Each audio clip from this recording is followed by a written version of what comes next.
যুক্তরাষ্ট্রের প্রতিনিধি পরিষদ হাউস অব রিপ্রেজেন্টেটিভ ইউক্রেনের নতুন সহায়তা প্রদানের এবং রাশিয়ার বিরুদ্ধে কঠোর নিষেধাজ্ঞা আরোপের একটি বিল পাস করেছে। এই পদক্ষেপে ডোনাল্ড ট্রাম্পের জন্য সম্প্রতি সময়ে আরও একটি বড় রাজনৈতিক ধাক্কা হিসেবে দেখা হচ্ছে।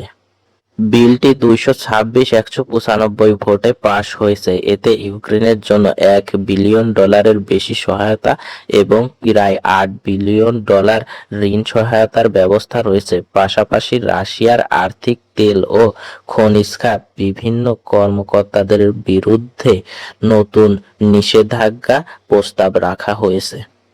ভোটাভুটির অধিকাংশ ডেমোক্র্যাট সদস্যর পাশাপাশি 18 জন রিপাবলিক সদস্য বিলটির পক্ষে ভোট প্রদান করেছেন। এর ফলে ট্রাম্পের প্রশাসন ইউক্রেনের নীতির বিরুদ্ধে কংগ্রেসের ভিতরে দ্বিমত সমর্থন একটি বিরল উদাহরণ দেখা গেছে।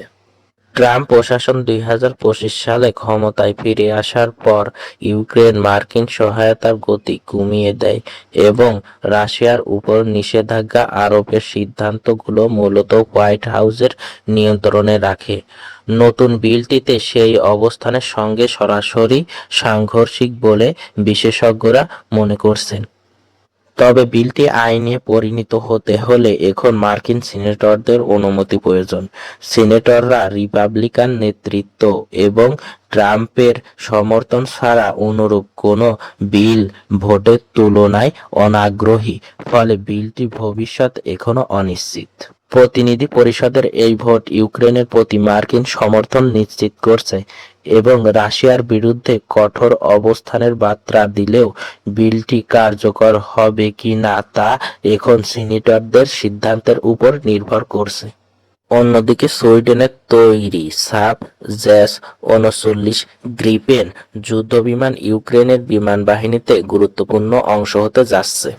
ইউক্রেন 20টি নতুন গ্রিপেন যুদ্ধবিমান কেনার জন্য €2.5 বিলিয়ন বরাদ্দ করেছে এবং সুইডেন আরও 16টি পুরনো গ্রিপেন সিডি মডেলের দান করবে। এই চুক্তিতে ভবিষ্যতে 150টি বিমান পর্যন্ত সম্প্রসারিত হতে পারে।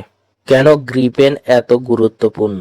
গ্রিপেন যুদ্ধবিমানটি শুরু থেকে রাশিয়ার মতো শক্তিশালী প্রতিপক্ষ বিরুদ্ধে লড়াইয়ের কথা মাথায় রেখেই তৈরি করা হয়েছিল।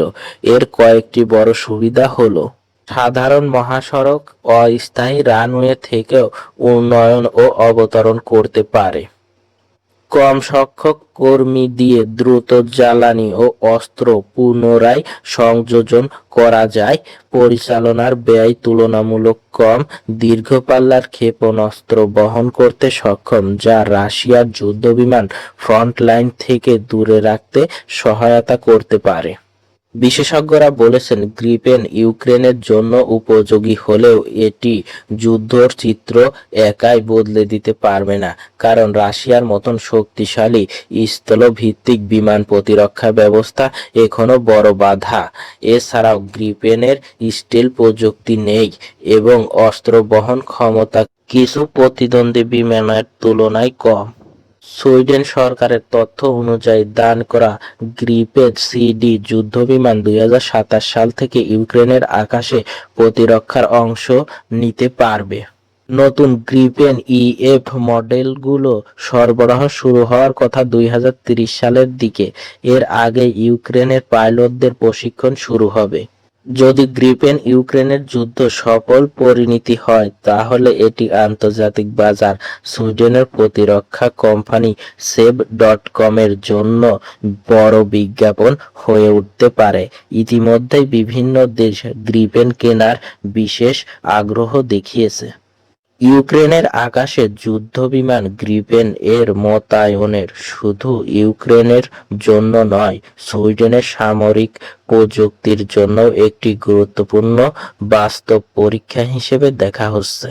রাশিয়ার প্রেসিডেন্ট পুতিন ইউক্রেন যুদ্ধ নিয়ে কঠোর অবস্থান পুনর্ব্যক্ত করেছেন। তিনি বলেছেন, রাশিয়ার বাহিনী যুদ্ধক্ষেত্রে অগ্রগতি অব্যাহত রেখেছেন এবং রাশিয়া তার লক্ষ্য অর্জন করবে। এই সঙ্গে তিনি দাবি করেছেন, মার্কিন প্রেসিডেন্ট ডোনাল্ড ট্রাম্পের প্রস্তাব কিছু শান্তির উদ্যোগ যুদ্ধ শেষ করার ভিত্তি হতে পারে যদি ইউক্রেনের সমঝোতায় রাজি হয়। রাশিয়ার প্রেসিডেন্টের মতে রাশিয়া বর্তমানে লুকানস্ক অঞ্চল সম্পূর্ণ নিয়ন্ত্রণ করছে। দোনেৎস্ক ও জাপোরিজিয়া অঞ্চলের বড় অংশ নিয়ন্ত্রণের আছে বলে জানিয়েছেন। তিনি বলেন, যুদ্ধ বন্ধ করতে হলে ইউক্রেনকে কিছু আফসোস করতে হবে। গত বছরে বৈঠকের আলোচনা হওয়ার সমঝোতা বিষয়গুলো গ্রহণ করতে হবে। অন্যদিকে ইউক্রেনের প্রেসিডেন্ট ভলোদিমির জেলেনস্কি পুতিনের সাথে সরাসরি বৈঠকের আহ্বান জানিয়েছেন। তিনি বলেছেন, শান্তির প্রতি সিদ্ধান্ত এখনো মূলত মস্কোর হাতে এবং প্রয়োজন হলে ইউক্রেন যুদ্ধ চালিয়ে যেতে প্রস্তুত বলে জানিয়েছেন।